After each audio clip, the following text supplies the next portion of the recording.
It should really come as no surprise why young people are doing prediction markets and grifting online and trying to become influencers and look smaxing and not saving any money, because the entire contract of what has traditionally built wealth in this country has completely gone away. Most of our money behavior is very much rooted in emotion and feeling, and when an entire generation feels fundamentally betrayed, they are going to act nihilistically and in their individual best interest, not maybe necessarily for the collective interest of society. And if you've seen in my content, I talk a lot about like the death of the American dream, the breakdown of like the contract of capitalism.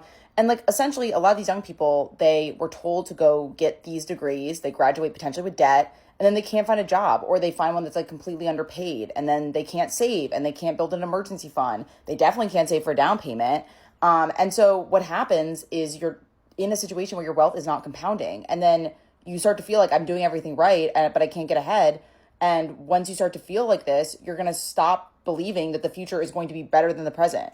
And that is very dangerous, not just for the individual, but for a broader society. Like when millions and millions of people no longer believe in a future or like a better future, that is going to be a fundamental breakdown in like our culture, like how we relate to each other, how people behave in the markets and with their money, etc. Like that's how you get things like doom spending and people using like short-term debt to finance all these things. That's how you get like rampant consumerism.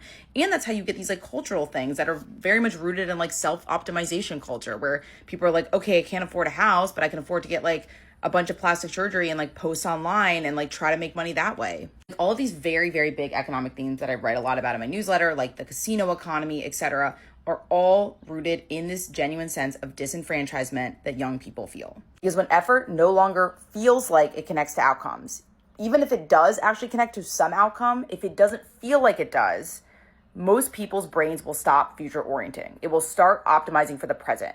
And that's why so much of our culture is commodified, transactionalized, and rooted in instant gratification.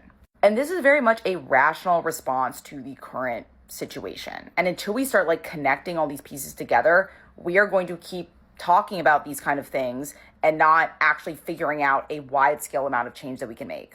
Because the crux of this issue is that we've essentially built an economy that requires young people to take on massive debt to get credentials that no longer guarantee employment, into a job market that is frozen, into a housing market that they can't access, with a tax code that punishes labor and rewards capital.